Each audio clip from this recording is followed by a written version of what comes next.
Hello everyone. So today we're going to be taking a look at this 2016 Peugeot 508. So this car has actually been supplied to me by McGinley Motors. I was driving this car in Dublin yesterday because I was asked to attend a Peugeot meeting regarding the release of the new 3008. So this is actually a brand new car, even though it's a 2016 model.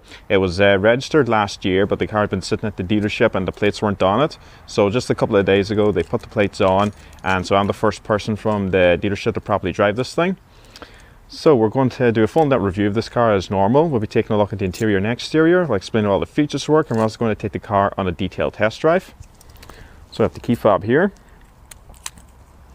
and the mirrors power fold when you lock and unlock the vehicle. So we'll go ahead and fire up the engine and take a look around the exterior first.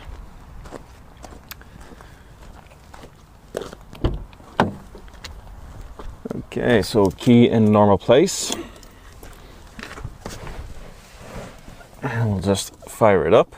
Now, unlike every other modern day diesel car, you don't actually have to apply the clutch to start up the 508, which is a bit of a strange thing because nearly every car these days requires you to depress the clutch first.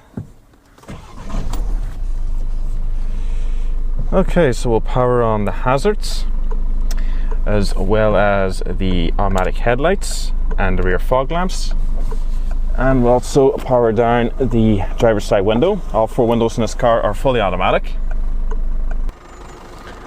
Okay, so this particular 508 is the active model, which is considered the base model. But even so, this car comes with satellite navigation, Bluetooth, automatic headlights, and rear parking sensors as standard. So it is quite a big car, but it's also a very good looking car, especially at the front. Very nice design. And it's also just got the basic headlights, and that pattern there that's illuminating for the indicators is your LED running daylights when they're turned off. And you just got the Peugeot name sitting between the bonnet and the top of the grille there. And coming around to the side, you can see just how long this car is. So this particular active model comes with the 17-inch split 5-spoke alloy wheels as standard, with ventilated steel disc brakes in the front and saw discs in the rear. It also has the independent McPherson strut front suspension with a multi-link setup for the rear. It's got your indicators on the exterior mirrors, as well as pretty good size front quarter windows.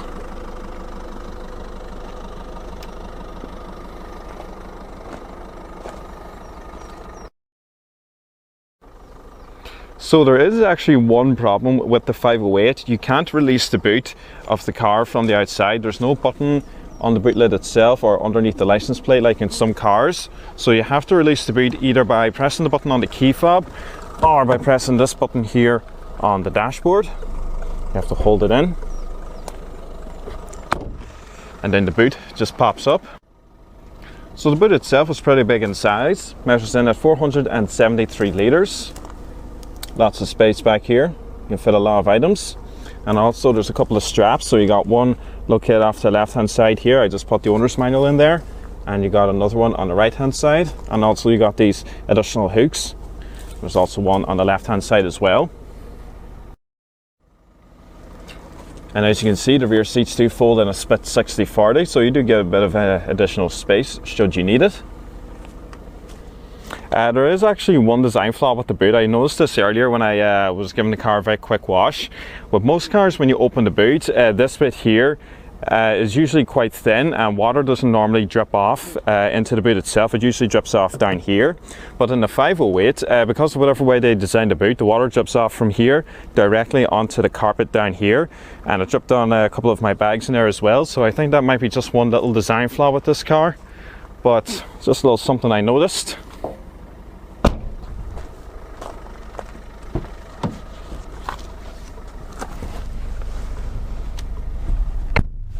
Okay, so coming into the back, the one thing I can say about the 508 is there is a lot of space in this car. Legroom is excellent. Even with the seat in my driving position, I still got tons of room back here. The seats are exceptionally soft and very, very comfortable, and headroom is very good as well. So this is certainly a very spacious car. Every bit as roomy back here as a Skoda Superb or a Ford Mondeo, which are two cars that do have a lot of space in the back. You also got a 12-volt power outlet located here between the rear air vents, as well as a tiny bit of storage. And you also got this very nice sized center armrest with two cup holders, and there's also a pass-through into the boot as well from here. So overall, quite a bit of space back here, very, very roomy, and it would be very comfortable on a long distance journey for rear passengers.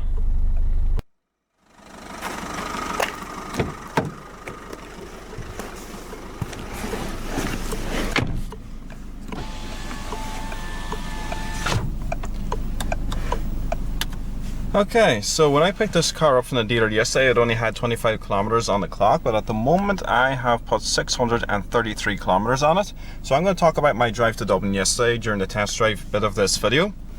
So a couple of things about the interior. Well, it's got a 3-spoke leather wrap multifunction steering wheel with electric power assist, and it's got very nice feedback, and it's got fairly decent shallow 10 and 2 notches, but it's a very comfortable steering wheel.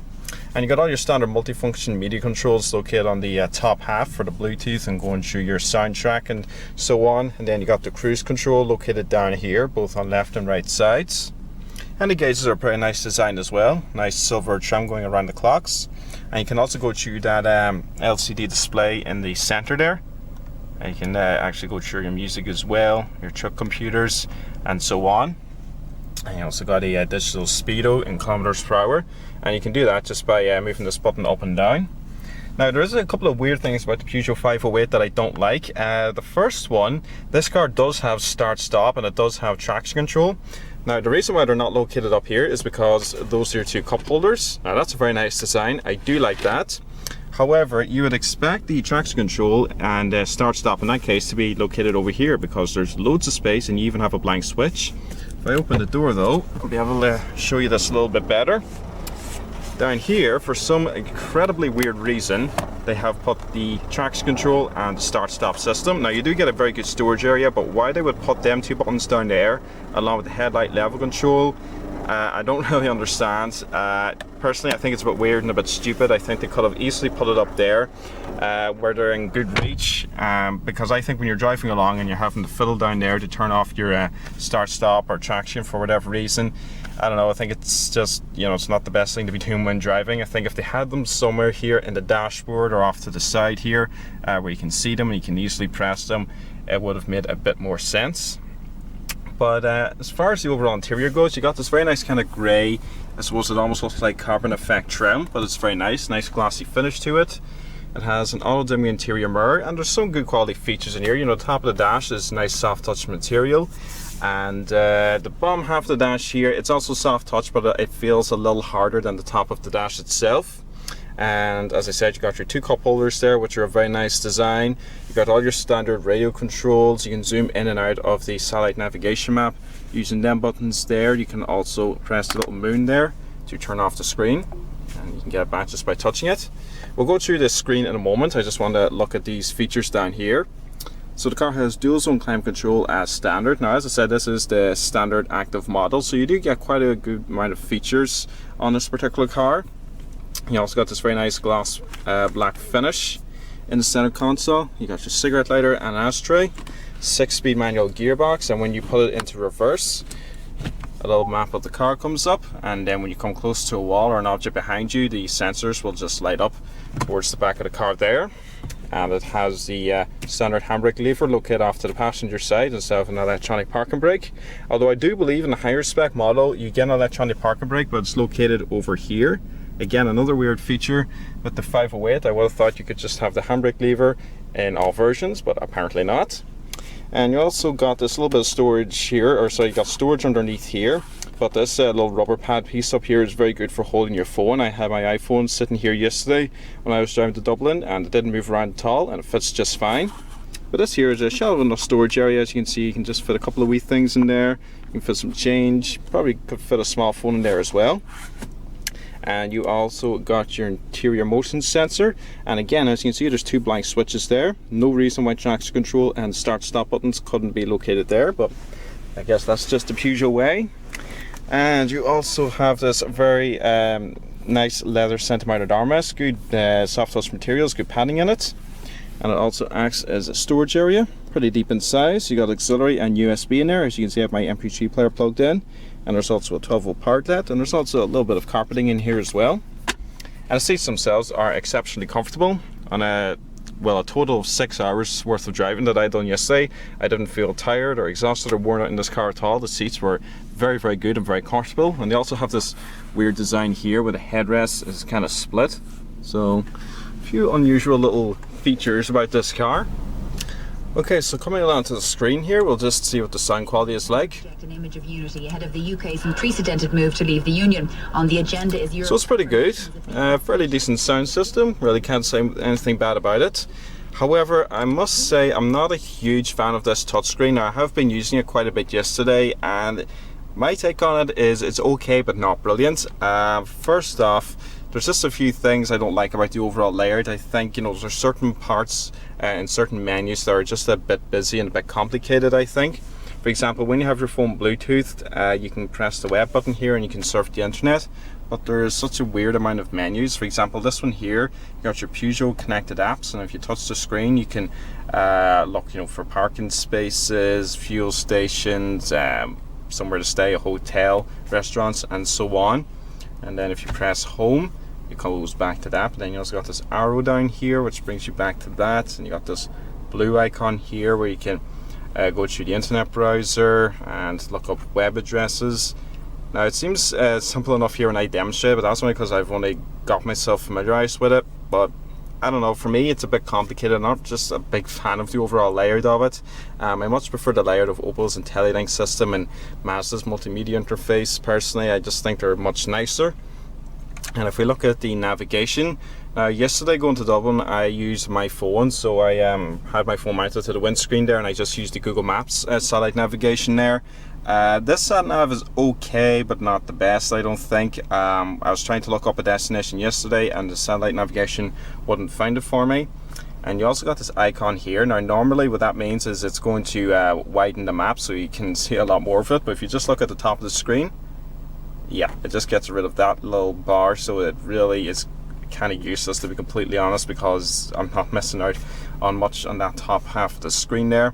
But you can zoom in and out of the map here using these icons off to the left, and if I press this one down here, you can move around the map. Now this is another thing I don't like. It's very slow to respond, I find, compared to other satellite navigation systems I use. As you can see, there's a bit of lag between when I move my finger across the screen and when it moves. So I think this system would need to be updated whenever the 508 is updated, or whenever a successor for it comes out. But I don't know, it's fairly mediocre. That's kind of my take on it. But overall, the rest of the interior is pretty nice. It's very comfortable, very spacious, and as I said, it is very well equipped as standard. Another thing though that I don't like in this car, I'm actually finding a few faults here.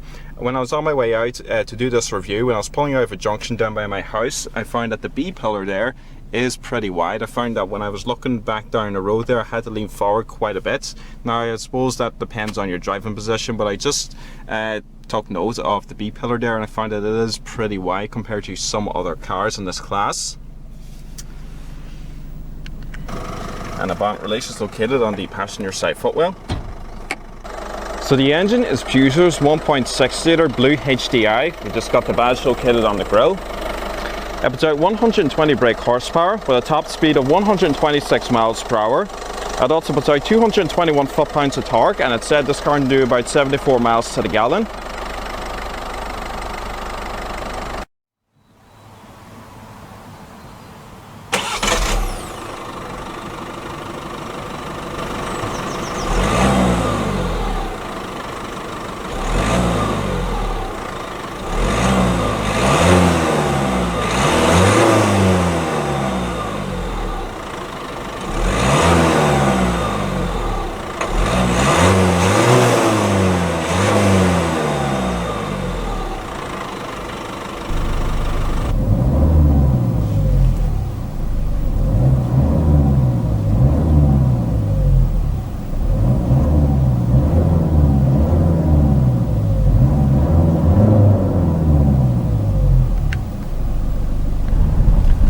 Alright, so we're doing the driving portion. Now I should say that I'm doing this drive the day after I done the tour of the car, because after I done the tour of the car I ended up getting a phone call and I had to go away, and you know, just some stuff came up.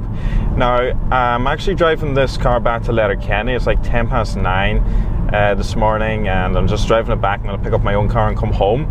Now, as I said, I drove this car to Dublin, so I'm actually going to talk about that trip to Dublin, because that will give you guys a better idea of what the test drive is going to be like, because I'm not going on to any back roads or anything. I'm just going straight to Letterkenny with this car.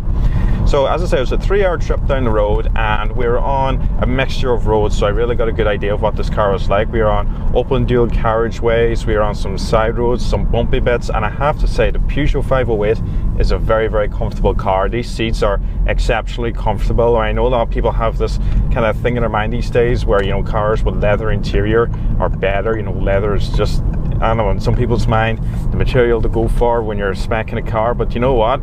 I think leather might just be a bit overrated, because you can get this 508 with a leather interior. I believe it's the Allure model, but I have to say these fabric seats are really, really nice. I mean, these are some of the most comfortable seats I've ever sat in, and on a 3-hour journey down to Dublin, I didn't feel tired or worn out in this car one bit. It was exceptionally comfortable the whole way down, and the seats are definitely a huge part of the comfort in this thing. So the journey down was great. I found that when we were on some side roads, the car's ride quality was excellent. There wasn't much in the way of bumps getting in here. There was a tiny bit of body roll going through some bends, but for the most part, this car was very, very comfortable to drive to Dublin. And when we got onto the motorway, where the speed limit is about 120 kilometers an hour, I was sitting on 120, had cruise control on, and the 1.6 diesel is very, very quiet. It didn't drone or making any annoying, irritating, loud noises that you would normally associate with diesel engines. So at motorway speeds, this car is very quiet and very relaxing and easy to drive. So from a driving point of view, this car is excellent. As a matter of fact, I'm just going to kind of end this video by going through the pros and cons of the 508. So the pros, I think it's a good looking car, especially compared to, you know, Peugeots of the past. It's very spacious. There's loads of room in this car, loads of room in the back seats. There's a very big boot. And lastly, I think it's a very great car to drive. It's comfortable, it's relaxing, it's nice to drive over back roads. It's great on a long distance journey, which I can now officially vouch for in one of my reviews. And you get great equipment as standard, which kind of brings me on to the cons in this car. The multimedia interface, I feel, is a bit outdated. I think that does need to be updated when the 508 is replaced or updated itself. I think that infotainment system is just a bit scattered, and I don't think the touchscreen is, you know, that great, to be honest.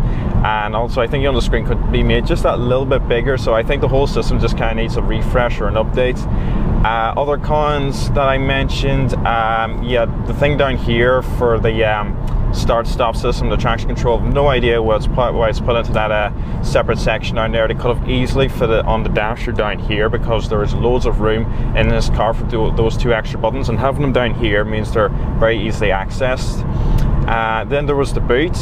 When I opened the boot this morning to put a few things into it, it was raining last night, and sure enough, as soon as I put my coat in, the rainwater dripped off the boot lid and it landed right in my coat. So there's that. And then I wish there was a button on the boot lid itself for opening and closing it, because as I said, the only way of opening and closing the boot in this car, or sorry, opening it, is to use the button on the dasher on the key fob. So it would be nice to have a third one on the actual boot lid itself.